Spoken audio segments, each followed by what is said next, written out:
Assalamualaikum warahmatullahi wabarakatuh. Sahabat beriman yang dimuliakan Allah, semoga kita selalu dalam lindungan Allah dan selalu mendapat rahmat-Nya.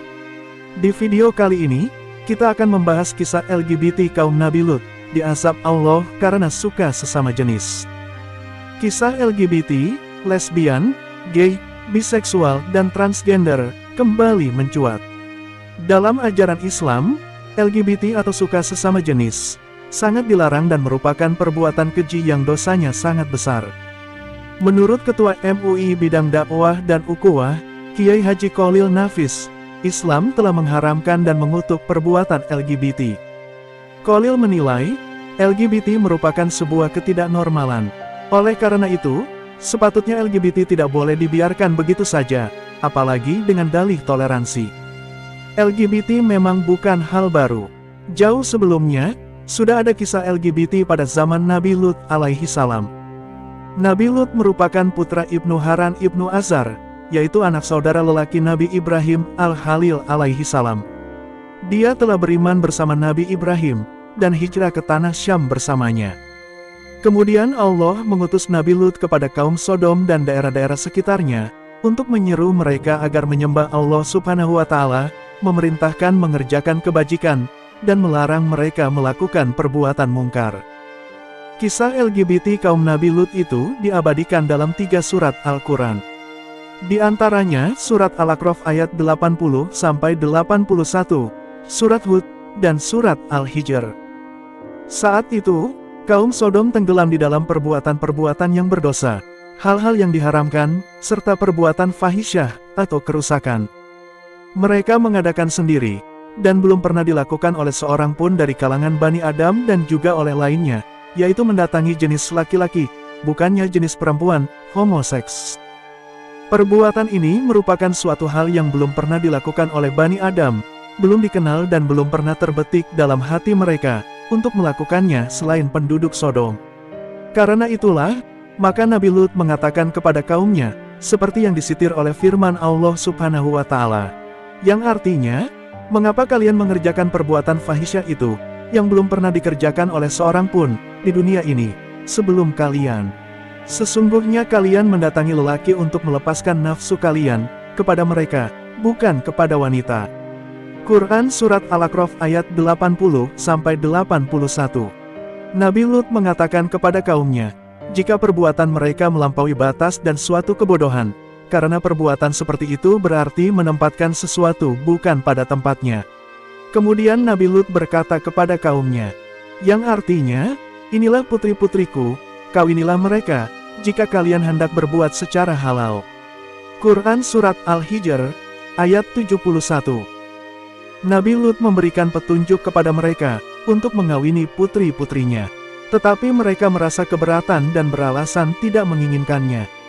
Mereka menjawab, sesungguhnya engkau telah mengetahui, bahwa kami tidak mempunyai keinginan terhadap putri-putrimu, dan sesungguhnya engkau tentu mengetahui, apa yang sebenarnya kami kehendaki. Quran Surat Hud, ayat 79. Para ahli tafsir mengatakan, bahwa kaum lelaki mereka melampiaskan nafsunya kepada lelaki lain. Sebagian dari mereka kepada sebagian yang lain. Demikian pula kaum wanitanya, sebagian dari mereka merasa puas dengan sebagian yang lainnya. Allah Subhanahu wa Ta'ala berfirman dalam Al-Quran Surat Al-Hijr ayat 67-72. Yang artinya, dan datanglah penduduk kota itu, ke rumah Lut, dengan gembira karena kedatangan tamu-tamu itu. Lut berkata, sesungguhnya mereka adalah tamuku, maka janganlah kalian memberi malu kepadaku, dan bertakwalah kepada Allah, dan janganlah kalian membuat aku terhina. Mereka berkata, dan bukankah kami telah melarangmu dari melindungi manusia? Lut berkata, inilah putri-putriku, kawinlah dengan mereka, jika kalian hendak berbuat secara yang halal. Quran Surat Al-Hijr, ayat 67-72. Kaum Nabi Lut sangat senang, melihat kedatangan tamu nabinya yang berwajah tampan. Mereka mendatangi rumah Nabi Lut, atas informasi istrinya dengan isyarat khusus. Melihat kedatangan kaumnya, Lut berkata, sesungguhnya mereka adalah tamuku, maka janganlah kalian memberi malu kepadaku, dan bertakwalah kepada Allah, dan janganlah kalian membuat aku terhina. Quran Surat Al-Hijr, ayat 68-69. Hal ini dikatakan oleh Nabi Lut, sebelum dia mengetahui bahwa tamu-tamunya itu adalah utusan Allah. Tamu-tamu berwajah tampan itu merupakan malaikat yang diutus Allah. Setelah mereka masuk ke dalam rumah, ternyata istri Nabi Lut yang sudah berusia lanjut lagi berhati buruk itu, pergi dan naik ke atas rumah. Ia mengibarkan pakaiannya, sebagai isyarat yang ditujukan kepada kaumnya. Maka orang-orang fasik berlomba-lomba datang dengan cepat menuju ke arahnya, lalu bertanya, "Apakah yang telah terjadi denganmu?" Istri Lut berkata, "Lut telah menerima suatu kaum sebagai tamunya.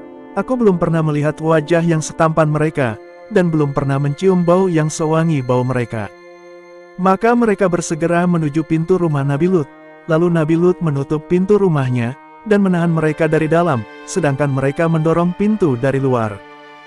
Dalam keadaan demikian, Nabi Lut mengingatkan mereka kepada Allah seraya berkata, seperti yang disitir oleh firman-Nya dalam Al-Quran Surat Hud, ayat 78. "Inilah putri-putriku, mereka lebih suci bagi kalian."